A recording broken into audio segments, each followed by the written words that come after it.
উফ, এত রোদের মধ্যেও আমরা কুমারীকে নিয়ে ভ্রমণে বেরিয়েছি।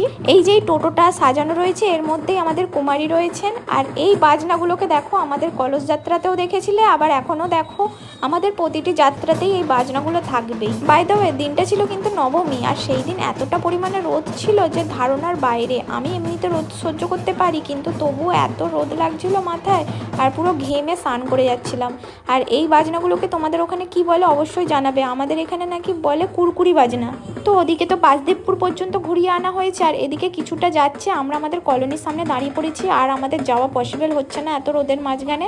তো কুমারীকে ঘুরিয়ে এনে কুমারী পুজো স্টার্ট হয়ে গেছে, দেখো বসিয়ে দিয়েছে।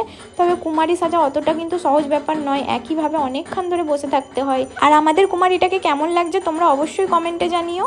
তো সবকিছু পুজো শেষ হয়ে যাওয়ার পর নবমীর দিন আমাদের হোম হয়, তো সেই হোমটাই চলছে এখন। তো এইভাবেই আমাদের নবমীর দিন সকালটা কেটেছিল। দেখা হবে নেক্সট ব্লগে, টাটা।